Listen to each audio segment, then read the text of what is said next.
This is part 4 of our discussion on the sacrament of marriage, and really it's part 12 on our discussion of the human person and sexuality. But anyways, last week we looked at how the wedding ceremony reflects the 4 aspects of marriage, that marriage is free, total, faithful, and fruitful. And today we're going to talk more in depth on the fruitfulness aspect of marriage. One of the ways in which couples work against fruitfulness is, of course, artificial means of contraception. Most young women, when they go to the doctor for any number of reasons, they're prescribed birth control in some form, everything ranging from acne to painful cycles to ovarian cysts to endometriosis. It seems that the cure-all, which actually doesn't cure anything, is some form of contraceptive. If it's so ubiquitous and commonplace, why is it that only the Catholic Church teaches what it teaches about this subject? And the truth is that up until 1921, every Christian denomination condemned contraception unequivocally. It was only until the Lambeth Conference in 1921 that the Anglican Church said that it would be permissible to use contraception in certain circumstances, but that basically opened the floodgates, and now it's become commonplace. And I've found, after 16 years of being a priest, that this is an issue that a lot of people question, and understandably so. It is very counter to what the world tells us is good for us. It is completely foreign in the modern world, and so it makes sense for people to be wary of this teaching of the church, to not see the value in what the church has to say regarding this issue. It seems old-fashioned or backwards or not progressive or impractical or too idealistic. But there are reasons why the church teaches what it teaches. It's not just to hold certain members of society down. And I'd like to present those reasons to you today.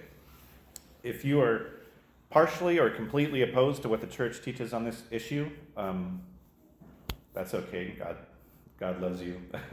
All I ask is that you listen to maybe a different viewpoint. I hope that I've proven over the last 10 years of being your pastor that my only desire is for your spiritual well-being and your benefit. So I assure you that God loves you, that I love you, even if we disagree. My goal is not to scold or to judge anyone or to hold somebody accountable for something that they did many years ago. I'm going to simply present what the church proposes and the reasons why. It's not my place to judge. And I'm certainly not going to think bad of anybody for wrestling with something, even if you struggle with this sin. Just listen, perhaps, and know that sometimes it takes a lot of faith to trust what the church has taught. In 1968, Pope St. Paul VI wrote the landmark encyclical Humanae Vitae. And in it, he made 4 predictions about the effects that the widespread use of contraception would have on society and on the world. And these predictions turned out to be extremely prophetic. They all came true in just a matter of years.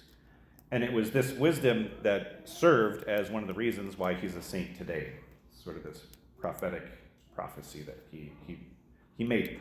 The first of the 4 predictions, he said that the use of artificial birth control would lead to widespread marital infidelity and a general lowering of moral standards.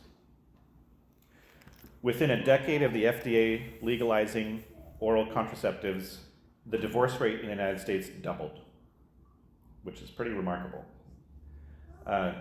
One of the top reasons given for divorce is, of course, infidelity, adultery, which is way easier with artificial contraception. The reason God takes the 6th commandment so seriously, thou shalt not commit adultery, is because marriage was the first sacrament he created. And with the union of Adam and Eve, God showed us that faithful marriage and family was the most basic part of his plan.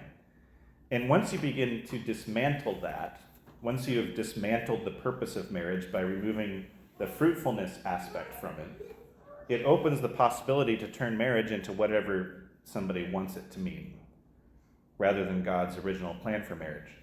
And so redefining marriage to include things like same-sex unions was only made possible by first introducing contraceptives to the general population, because the mentality is the same. we're removing the procreative aspect from the sacrament of marriage. So in order for there to be same-sex marriage, there first needed to be contraceptives. Following under what St. Paul VI described as the general lowering of moral standards is the increase of sex outside of marriage. There's several reasons why the church teaches against this. One of them is that I've spent 12 weeks talking about it, but being intimate outside of marriage, practicing that kind of intimacy with somebody that you're not married to, it makes it easier to do the same thing once you are married, to be intimate with somebody that you're not married to. The intimacy doesn't have to be physical, it can be emotional as well. And like I've said for the last few weeks, marriage involves giving every aspect of your life to somebody else, not just the physical part. And that's why the church asks us to wait until marriage. Well, Father, nobody does that anymore. You can't expect them to do that. But if you talk to a couple that has waited, their relationships are different. They're remarkable. I'm not in any way saying that it isn't possible for couples who didn't wait to have a good marriage, but why put more of an obstacle on your path to holiness as a married couple?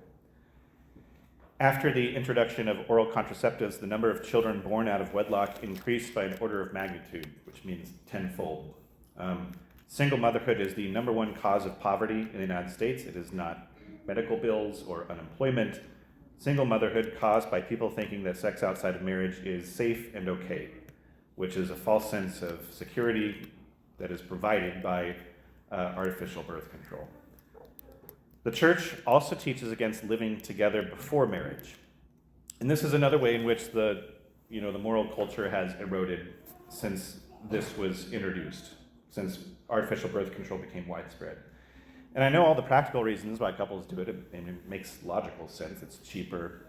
You get to know that person really well before you marry them, all their little quirks and idiosyncrasies.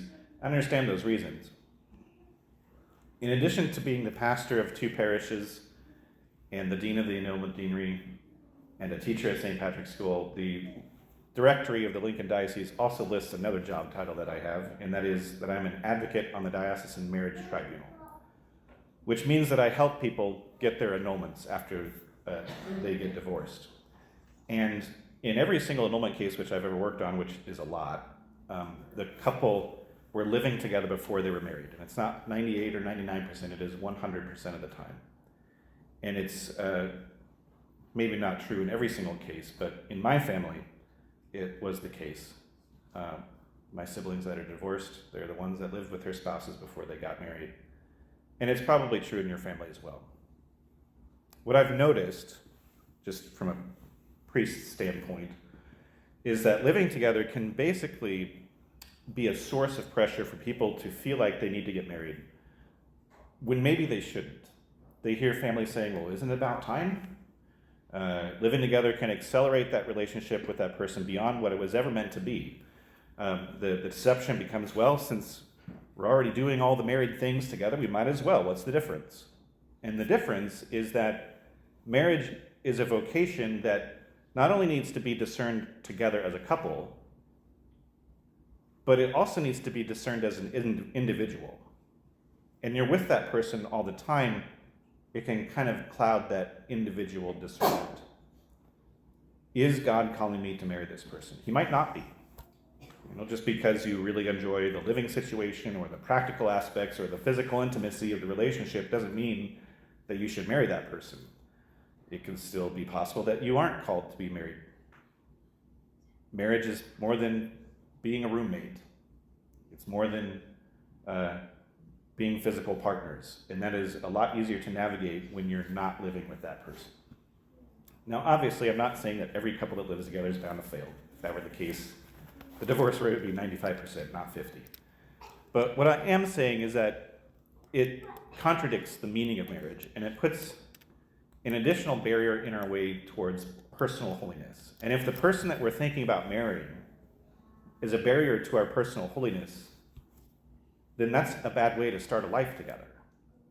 Remember, the point of the sacrament of marriage is to get your spouse to heaven. And in many ways, that needs to begin well before you're ever married. Another sign of the times that were evident in the legalization of contraception, noted by St. Paul VI, is that almost immediately after the FDA approved oral contraceptives, abortion was legalized. And that is not an accident or a coincidence.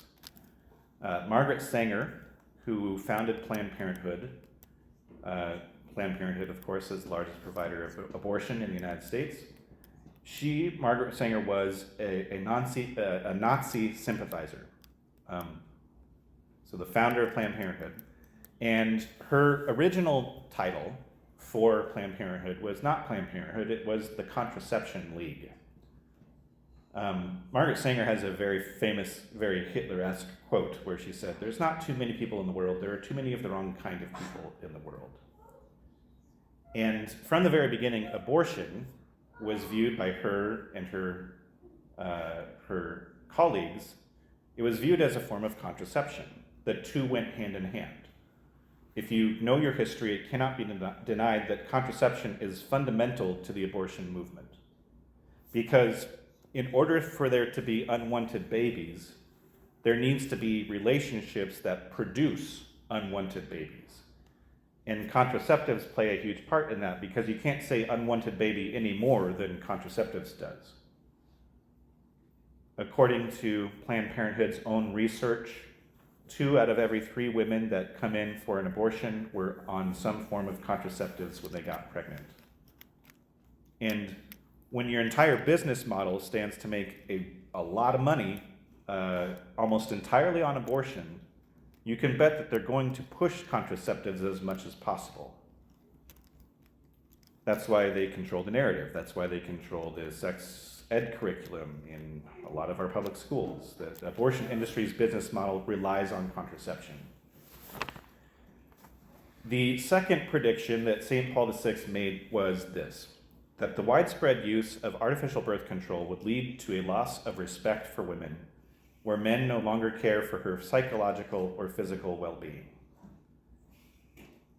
And he was right on this one as well. It turns out that when you take away the implications and the consequences of a physically intimate relationship, like the possibility of having a baby, well, if you take away that possibility of conception, the relationship can then be reduced to just what is left: a physical or an emotional relationship with no real need for permanence. And the result is that the last 70 years of women being viewed and used as objects has produced an enormous pornography industry, sex trafficking on a level never before seen in human history, record high levels of depression, anxiety, and suicide among teenage and young adult women. And this extends into the actual healthcare industry. Artificial birth control of varying strengths, as I said, are prescribed for literally every single women's health issue, from acne to endometriosis. And the dark truth is that hormonal contraceptives are extremely dangerous to women's health. If it were a drug for any other use, it would have never been legalized.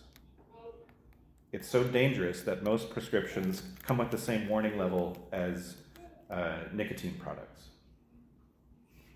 The side effects of hormonal contraceptives are basically just a laundry list of the most prominent chronic diseases and causes of death in women: heart disease, blood clots, stroke, breast cancer, osteoporosis. And in fact, when the first version of the pill was being tested, the male version of the drug caused headaches and shrinking of the testes, and so they abandoned that version, and they only focused on the female contraceptive. And in clinical trials that they were conducting in Puerto Rico, 3 of the test subjects died.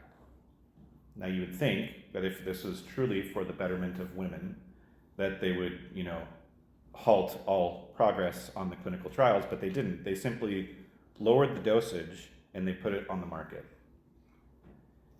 However, with this reduced potency, it was less effective as a contraceptive. The pill, just kind of summarizing it in one sentence, the pill basically works by shutting down ovulation. But with this less potent version, of the drug, there were breakthrough ovulations and breakthrough pregnancies. So the drug companies had to work instead to make it effective at stopping a pregnancy as well. And I say stopping, not preventing, because in many oral contraceptives, there's a mechanism built into it that if a breakthrough ovulation, which could lead to a breakthrough conception and pregnancy, does in fact take place, it essentially causes a miscarriage so early in the actually achieved pregnancy that it goes unnoticed. Which means that the pill, many versions of it, not only act as a contraceptive, it also acts as what is called an abortifacient, which is just a Latin term that means literally to make abortions. And you can see why that would be part of Margaret Sanger's plan as well. And a series of studies showed that while only 4% of women on the pill ever had a detected pregnancy, 27% of them were observed to have breakthrough ovulations. Which means that they were actually capable of conceiving about a quarter of the time. Unknowingly, women on the pill may actually be achieving a pregnancy, but the abortifacient aspect kicks in soon enough that it masks all of that and causes a chemical miscarriage. People are unknowingly turning their homes into abortion clinics.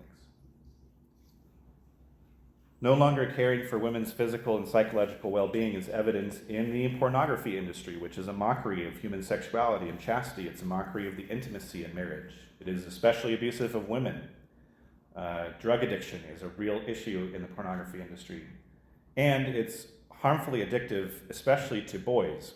Studies show that prolonged viewing has the same effect on the male brain as cocaine, and that it can be completely destructive of our understanding of our sexuality. And I say that it affects boys negatively on purpose rather than just saying men, because thanks to things like social media, the average age of exposure to sexually explicit material for boys is between the ages of 8 and 10. That's why I say keep the smartphones away from your children as long as you possibly can. Sociologists and psychologists have published entire papers on how social media has been a mental and a cultural and emotional disaster, a psychological nightmare, because the trauma of seeing such things at such a young age can destroy your self-image and your view of the world. If you wonder why, all of a sudden, within the last 10 years or so, we have so many cases of young people being confused about their sexuality and about their gender. That matches up exactly with the timeline of social media. The answer is right in front of us. This is what happens when you are exposed to such things at such a young age. It leads to confusion. You know, if you're not boy crazy by the age of 12, well, there must be something wrong with you, so you must be gay or trans or whatever. But guess what? 12-year-olds aren't supposed to be boy crazy or girl crazy. They're children. And so it essentially becomes a form of sexual abuse. In fact, when counseling people with these sorts of addictions, the playbook for us priests is to basically address the issue as if they were victims of sexual abuse, because essentially they were. St. Paul VI, his third prediction was that the widespread use of artificial birth control would lead to an abuse of power by government authorities, placing family values in the hands of the state. This one's pretty interesting. Have you ever asked yourself, why have sexual issues like abortion and gender become political issues as well? It's because there's people in the world that make a lot of money off of those issues. If you want to reshape the human family, what it means to be a part of a human family, and profiting off of broken families because broken families need to buy 2 of everything, well, it becomes extremely lucrative. People have gained immense wealth off of the breakdown of the human family. And if you look at countries with the most authoritarian forms of government, like China and North Korea, the first thing they control or seek to control is the family. Yet, in those same countries, the fertility rate is the lowest in human history. South Korea right now is essentially a population that will be dead within our lifetimes. They have the lowest fertility rate in the world. Right now, only 4 out of 100 South Koreans will ever have great-grandchildren. Japan is on a similar course.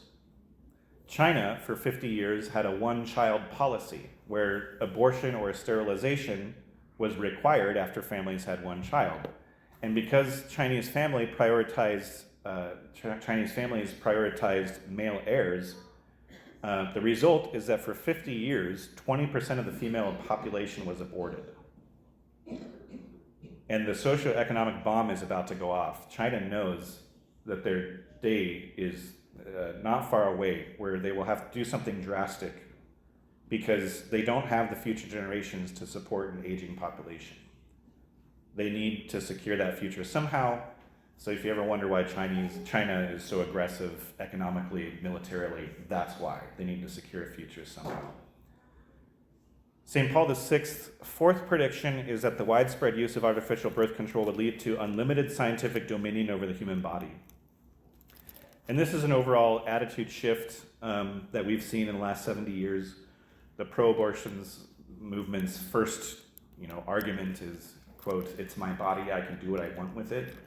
That attitude only comes about once we have started to change things chemically, hormonally, medically. And what this has led to is basically treating the human person like it's a science experiment. Anything's free reign. In vitro fertilization, surrogate motherhood, 2 entire generations that have sterilized and aborted and contracepted themselves into irrelevance. One of my favorite stats in the last decade is that during the COVID-19 pandemic, the population of the United States went down for the first time in history because there was no immigration. We're not having enough children to replace our own population.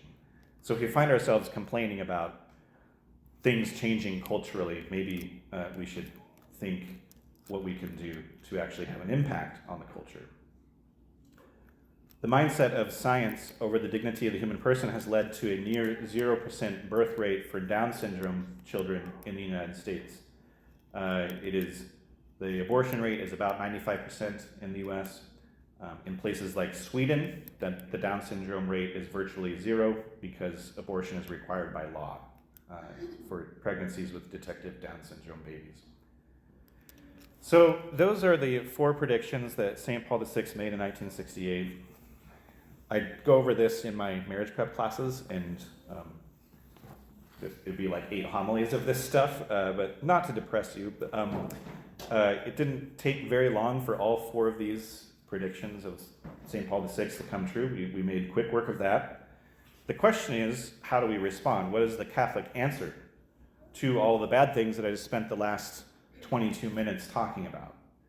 And we're going to talk about that next week. There is the gospel, the good news to go along with this. But for now, I encourage you with the good news that the original plan that God had for marriage is the best plan that has been presented in human history. And today, like last week where we celebrated All Souls Day, which is unique, we have a special opportunity today to celebrate a feast day that normally doesn't fall on a Sunday. And that is the feast of the dedication of the Basilica of St. John Lateran, which is kind of a mouthful. The Basilica of St. John Lateran serves as the Cathedral of Rome. It is the Pope's own parish church, of which he is the pastor, and as a result, St. John Lateran is considered to be the mother church of the entire world. And this feast day, to me, sort of serves as the perfect backdrop for this challenging topic that I've been talking about. This church in Rome, the Cathedral of St. John Lateran, is sort of a physical representation that you can go and visit in person of the teaching authority of the Catholic Church. An authority that at times will challenge us on issues like this. An authority that at times we have to simply trust. God has made his plan for marriage very clear. Genesis chapter 3, he says, "Be fruitful, multiply." That's pretty early on in Revelation. In our gospel today, Jesus overturns the tables of the money changers, and he declares that his Father's house is not meant for such worldly things. In the end, our marriages and our families, while we do live in this world and, there is the practicality of raising family materially, at the same time, we're not meant for this world. So we might have to turn down material comfort in order to live the plan that God has for our families. But notice the very last line from today's gospel. It says, the disciples remembered that he had said this, and they came to believe in the scripture and the word Jesus had spoken. They came to trust in him.